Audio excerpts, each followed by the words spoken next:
What should you do if you catch your partner cheating? In a perfect world, no one would do such a thing, and we'd all be happy and healthy and full of love and light and miracles. But unfortunately, people cheat all the time. And if it happens to you, you're faced with an immediate decision. What can you do right now? Today on Our Space, we look at our options. Up first, what to do when your wife is caught red-handed, or rather, bare naked. Walked in on loving wife banging affair partner while kids sleep upstairs. For the past several weeks, I've been working late nights in the office so I can finish work early so I can have breakfast with the kids and do the school runs. Tonight, the boss let me finish halfway through my shift due to the amount of work I have put in on a project that now completed. On the drive home, I was looking forward to us time with the little ones in bed. When I walked into my wife screwing some bloke on the sofa, deer in headlight moment, I grabbed my keys and now I'm in the office wondering what the hell I'm going to do now. My phone is blowing up with calls and texts from my wife telling me to come back so she can explain. I just can't. I'm so pissed off right now. Never thought she would cheat on me. We have been happily married for over a decade. Sure, we have had our arguments over the years, but what married couple hasn't? Given her everything she asked for along with 3 beautiful kids. Advice needed, please. I'm at a loss of what to do. Update to catching wife having sex with affair partner on the sofa. Although it's only been 9 days since I posted about catching my wife having sex with a affair partner on the sofa, I know a lot of you have asked to be kept updated. Before I update you, I would like to thank you all for your advice and support. Unfortunately, I wasn't able to respond to your comments due to the crap show that is currently happening until now. Well, as you can imagine, the crap has now hit the fan. I have no idea where to start. Well, I am currently off work and will be until I am ready to go back. A few of you asked why I didn't smash the guy's face in. It's mainly because if I got arrested, then social services would have gotten involved in the event of a divorce that would be used against me. I took your advice to get all the bank accounts in order and removed my wife from the kids' trust funds and my own account straight away in case she tried to empty them. She has her own account for her money she earns from work. Well, she did indeed try to empty all of them 2 days after my visit.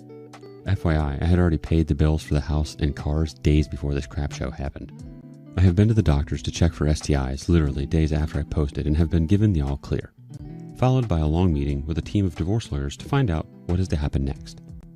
Being a computer technician, I have remote access to my home computer and secondary laptop that the kids use for school work, and have found that my dear wife has left herself locked into the book of face and stumbled across message upon message to her affair partner. Photos, sexting, paid bills for hotels and meetup arrangements, etc. Turns out, this affair has been going on for 7 years now. Her affair partner is her best friend's little brother, and she has been screwing with him since he was 19. All this has been given to the lawyers as there is no going back now. I have to wait for a few months to start the process as there is currently a backlog due to the pandemic. Also, all trust in her has been completely destroyed that no amount of couple counseling will save this marriage. I returned home 4 days ago, packed her bags, and kicked her cheating butt out. The kids are with me, and after a difficult conversation with all 3 of them, they now are fully aware that Mummy is not coming back, but they also can all still see her.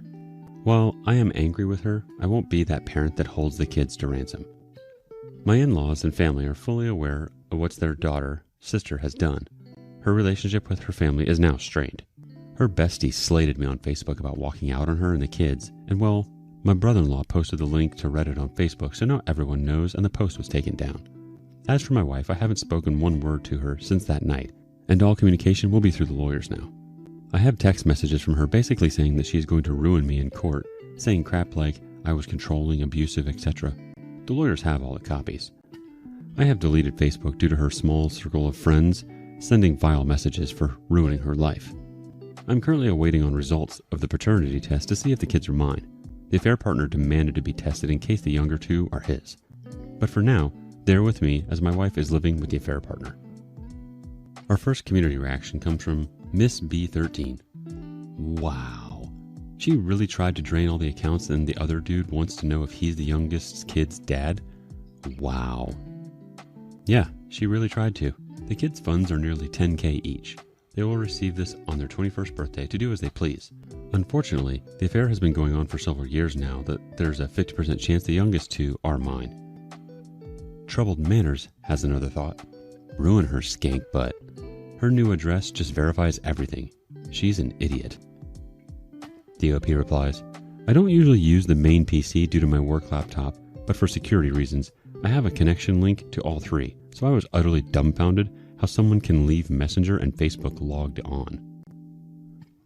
Estonian Soldier has the next thought. Check with the lawyer about getting cash from your ex, since she was spending the family money on meetups with this guy. You actually have the evidence in the computer. It may not be worth it at this point, but at least have them take a look to see what's up. Maybe you should copy and paste some of your wife's interactions on that page where the bestie is trying to blame you. Let everyone know exactly what she did. You've got all the posts, texts, and pictures to back up any doubt they'd have. The OP responded, my brother-in-law posted my original Reddit post on her friend's comment, and everyone saw it. Her friend deleted the post within a day, probably under my ex's orders. Also, the friend has backed off after my lawyer sent her a politely worded letter basically stating she will be liable for slander if she continues, so at the moment she has gone quiet. Unfortunately, it's her own money from her account she uses for the meetups. When we got married, we signed a prenup so that she has her own money and pays a monthly contribution to the joint account for bills, which we split. Mr. Chili Butcher wanted to weigh in next. OP, I am sorry that you're going through this, but now, first you should take care of yourself. It should be the first priority. As for your ex, once the paternity test comes, and if the younger two are not your kids, you can sue the affair partner for damages if you live in states. Check whether it's a no-fault state or fault state. As for your ex, she is just a lost cause. Don't entertain her, just let your lawyers handle it. Her bestie and her narcissist and self-centered friends were well aware of the ongoing affair, though I'm not sure about this, and by posting about it on Facebook, she was afraid that it would go viral. And don't worry, even if they are together after all the drama, just remember relationships which start with cheating will always end up with one person betraying the other. For now, just focus on yourself. The OP has one more response. To be honest, until the results are in, I can only hope and will deal with the fallout when I cross that bridge. At the moment, I'm strictly sticking to the lawyer's advice. As for her best friend, she has deleted the post and blocked me, thankfully. She has stopped due to being threatened with being taken to court for slander. I'm so sorry you had to find out this way. You took the proper steps by immediately reaching out to lawyers and not responding to her attempts at communicating with you. At this point, there's nothing she could possibly say to redeem herself. You staying very level-headed is also in your favor. As hard as it may seem, know that you are in charge of your own process, and any closure you may need is entirely your own to give. You don't have to face this alone, and having more people in your corner who have your back is only going to make it easier for you to see the light at the end of the tunnel. There is no need to wait. Find a therapist who can empathetically help you work through both your day-to-day distress as well as navigating this new world for you. Her actions are not consistent with someone who loves their life. If she wanted to make changes, she should have done that long ago and tried to communicate and work things through with you rather than choosing this path of infidelity. Remember that this is not at all your fault. Her choices are her own. People who claim to love you don't treat you like she has, OP. What would you do in this situation? Tell us in the comments below. Up next, it won't be a white wedding for this cheating heart. My now ex-boyfriend got married behind my back, thinking I wouldn't notice. Very first Reddit post here. The situation is still fresh. Happened a month ago. Sorry for the length. I, 23 female, was in a relationship with my dumb head of an ex, 26 male, for 8 years. Things weren't always easy because of her religion issues. He is a Jehovah's Witness and I'm an atheist. But still, I thought that someday we would work things out as smoothly as possible so we could be happily together forever. Since 2020, he's decided to go and live in a gated residential area dedicated to Jehovah's Witnesses. His family situation was very chaotic. He could not afford to rent a place, and me still living with my parents, they would never allow him moving in because of their principles and values. Anyway, then COVID, and many lockdowns striked, so we kept contact every day for hours on the phone and FaceTime. At some point, all restrictions were lifted, and we were able to see each other a few times a month. I work in education, so I spent my whole day at school and was only available nights and weekends, unfortunately. But we still FaceTimed during my lunch break and at night when we couldn't see each other physically. Then 2021 came around, and he started to act hella weird. Beginning of the year, he told me he was lost, that our situation was exhausting him, yada yada yada. So I gave him as much space as he needed, and he came back crawling. That was that for a good 3 months before one night I went out in a club with one of my best friends. He basically called me a slut for going out and told me that this was enough and we were done. Apart from telling him I wished we spent more time together if we had more free time from our jobs, I've never cheated or anything. Once again, a week or so later, he's freaking coming back on his knees. and like a dumb bird I am, I took him back. Things, again, went quite all right for the rest of the year. Starting of this year, we had a little fallout. Nothing real bad, just a couple of things. We talked things out, and in the meantime, I started a new job, which is 5 to 7 minutes away from where he lives since 2020. I was really excited because I thought we could spend more time with each other since we're basically neighbors. But he started to find excuses after excuses whenever I wanted to spend time with him. Still, we FaceTimed each other at night and a bit during the day, but that pissed me off quite a lot. Exactly a month ago, on a Monday, we were sending each other a few freaky texts just for fun, and he asked me for nudes. So sorry, but that's an important part. That night I said no because I was not feeling good, so we went on with our night and kept on texting and FaceTiming as we usually do. He went sleeping telling me I love you, the whole loving boyfriend package. He supposedly got sick for the next 2 days, so I gave him time to recover since he has a fragile health. Not even sure if what he told me about his health for 8 dang years was true. Thursday came around and he still wasn't recovered. Friday, same thing. Then Saturday morning came and the only thing I got was a text saying, I'm still very tired, need to rest a bit more. Dry. No emojis, no I love you. I was worried sick for the rest of the day, and that night, one of my former work colleagues, she's a Jehovah's Witness as well, texted me asking if everything with the ex piece of crap and I were okay. I said yes, and then she sent me a full-on picture of him getting married at the town hall the same morning. At this point, I was almost passed out on the floor from all the panic and anxiety that came through me.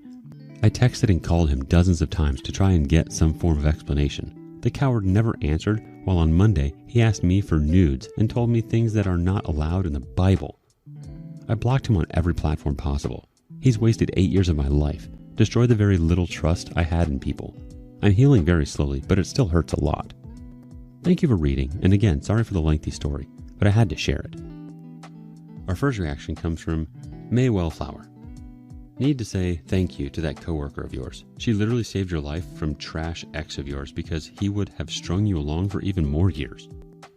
The OP responds, I will thank her for the rest of my life. Our next quip comes from Don't Worry About It.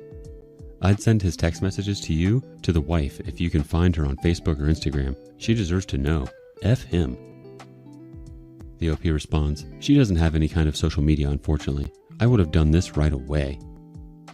Specialist Ad 5322 chimes in, well, apparently being a good person is not a requisite for that cult. I really didn't know these people can do this type of thing and still beat their hands to their chest and come before God, seeking for forgiveness. He isn't really a Jehovah's Witness, he's just a piece of crap. All my best wishes to you. I'm so sorry, OP. There's no reason for that behavior at all. He just wanted you for himself and couldn't bear to see you happy without him. He was 100% trying to live a double life because he wanted it all. Unfortunately for him, life doesn't work that way, and you can't have everything. Shame on him for doing that, and shame on him for soliciting things from you that are inappropriate. The silver lining is that you did find out, and that you no longer have to have anything to do with him. You likely had goals for yourself. In fact, when you met your lover, you had goals for your relationship. You may have put some of those goals on the back burner during the relationship, but now is the time to start focusing on them. Maybe you really want to go back to school. Now is the time to start working on that goal. You have to put the focus back on you. You likely envisioned dating and having a lasting relationship with someone. Now is the time to focus on living your life for yourself and to think about what you want from life. So when you're ready to start dating again, you are able to find a partner who is available to you in all aspects of their lives. Tell us your thoughts in the comments below. And thank you for joining us today on Our Space. Don't forget to like and subscribe and hit that notification bell. Let's see what you thought of today's content in the comments below. See you soon below.